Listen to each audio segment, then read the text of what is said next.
Well, good morning, guys. It's 8 a.m. and Julie's been up since like 4 o'clock, throwing up and kind of stomach issues, which are a sign of early labor. So we got the kids up and they're dressed, we're eating breakfast, and yeah, we're gonna get ready to go soon. I think this might be the time. Well, it looks like the kids aren't too fazed by what's going on this morning.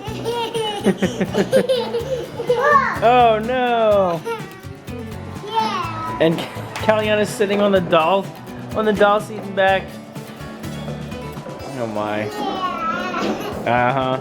You guys are crazy!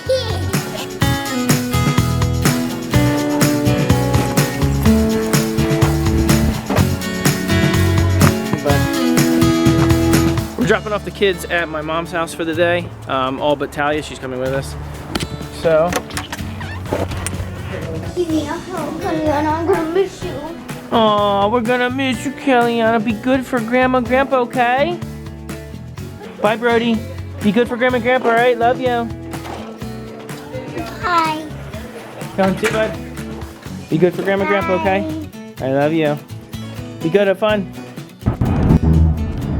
Hi guys, so you're getting me during an emotional time. Like I just we're headed down to the birth center, and I just you know, I'm having contractions like every 5 minutes apart, and it's getting like to be like uncomfortable contractions. Before it was like further apart and it was more comfortable.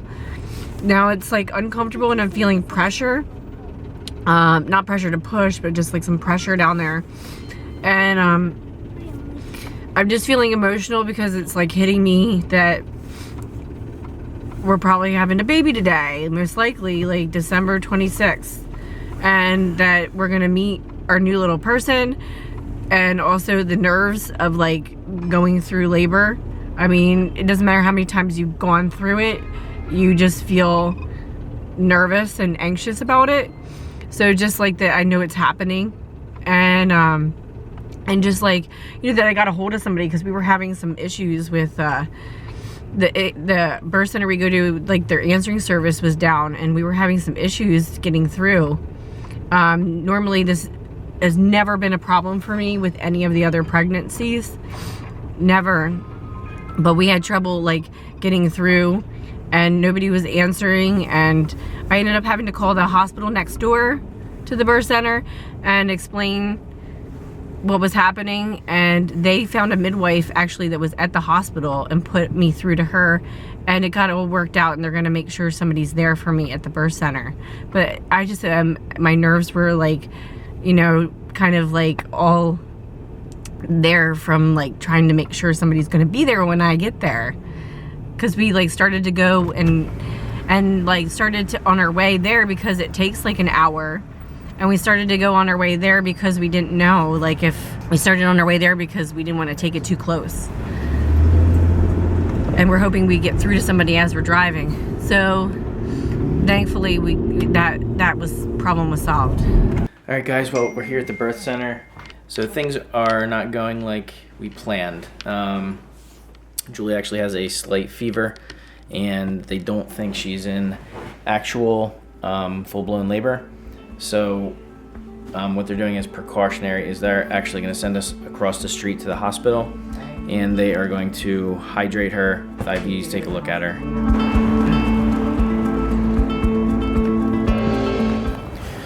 All right, so they are sending us over to the hospital. They're going to get Julie hydrated. They feel like they really want to get this virus or whatever it is wiped out before she gives birth. So we really want to do it at the birth center. So anyway, drop Julie off now. I gotta go find her.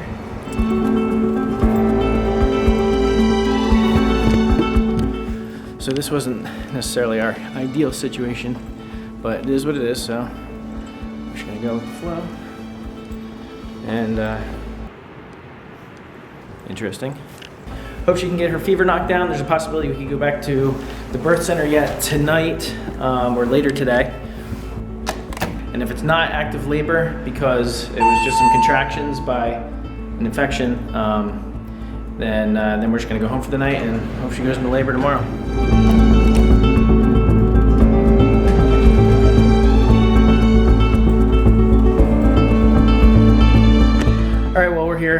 hospital? Taking your essential oils? I'm trying to sniff lavender oil because it's calming. Oh yeah. Do you want to put this under your belly? Yeah. Like I said, it's not really the ideal situation, but kind of it is what it is, and Julie's being a trooper, and we're just gonna power through it. In all likelihood, we're not gonna have a baby today. So right now the focus is just to get that fever down, get her hydrated, and we'll see where the labor is at that point. There's a little bit of contractions, but they think it's because of the dehydration and possible virus. From the coconut water I drank. I didn't think about taking coconut water before that because it was like I had it with me, but I just didn't think about it, and that has a lot of electrolytes in it. Yeah. And they say if you're having contractions because of your dehydration, that it won't turn into labor, and that being hydrated will stop it. So If it's not real labor. if it's not real labor. And they did say too, a lot of times when you're sick, your body holds off. So maybe that's why, because I delivered all my other babies 3 days late, I was surprised I didn't deliver yesterday. So maybe that's why it held off, because they just say for some reason a lot of times bodies shut down and wait for labor until you're until you give birth, until you're not sick. Yeah. Talya actually went home with Julie's mom, who they actually came with us to the birth center, since we're going to be here for probably several hours, unfortunately. And she's having a contraction, guys. That's a real life contraction.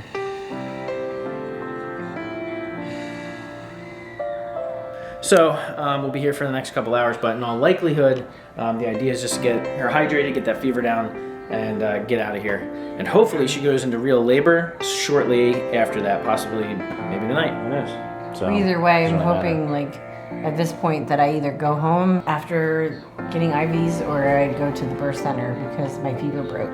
But if they give me IVs and I still have a fever and I go into labor, I have to stay here.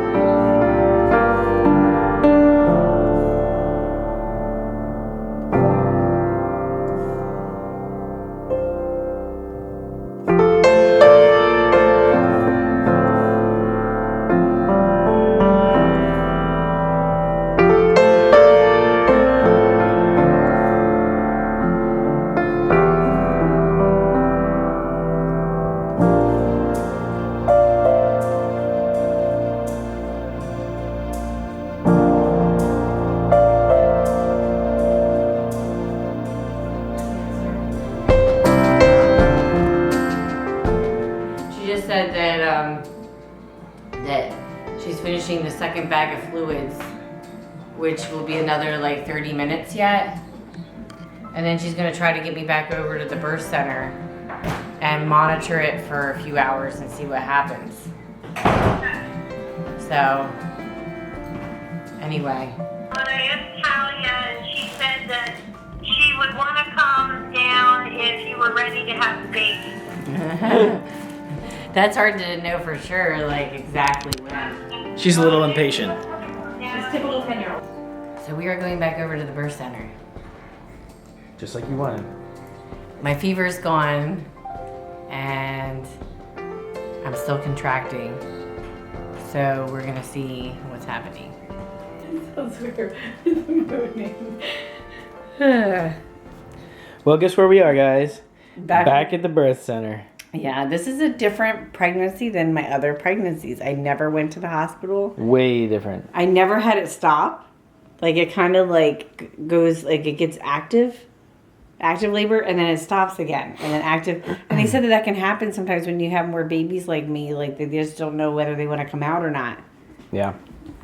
And in the meantime, we're here hearing a bunch of moaning in another room. Somebody else is obviously having their baby. Ready to have their baby. Now. Like right now. They're I don't know if the camera's picking it up and all, but we can hear yelling and moaning screaming and yelling in the next room. And it's not really what you want to hear when you're We're smiling now, but Julie's dreading it. Yeah, it's not really what you want to hear when you know your turn is coming very, very soon. All right, so here's the status update. They are going to check to see if she is progressing with her labor in about 25 minutes. That's going to determine if they're going to send us home for the night or not. My guess is she hasn't exactly been contracting super hard since we left the hospital, so I kind of have a feeling they're going to send us home for the night. The kids, fortunately, are being babysat by our wonderful family. Thank you so much. We really appreciate it. So we're going to probably go home, and that'll just make it so much easier, because then if she goes in the middle of the night and just wakes up and starts going, oh my word, there's contractions every like minute, we got to get going, we can just hop in the car and jump down here. Hey baby Linnea, come out wherever you are. She's not sure she wants to come out yet. Yeah. She probably hears the Brody and Koen screaming so much, she's like, I don't want any part of that. Are you kidding me?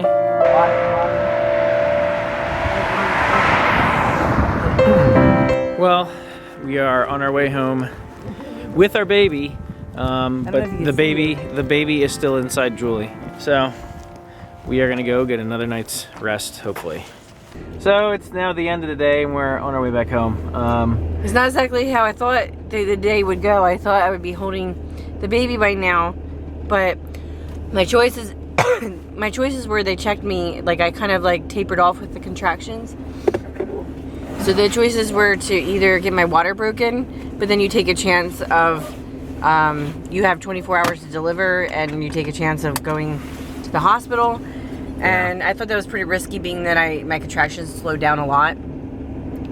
And so the other choice was to go home. So we're choosing to go home, and hopefully we're hoping for a good night's rest. I took another dose of nausea medication because I still, from the sickness, I'm feeling nauseated, even though I'm not dehydrated anymore. And so hopefully with that I can get a good night's sleep, and then maybe go into labor tomorrow at this point. I feel like I want rest more than I want labor, even though I would like to have, you know, the baby out. Homeward bound we go. Yeah, home we go. Stronger every day. There's joy as the days go passing by. There's hope, a better life for you and I. We'll take our dreams and fly.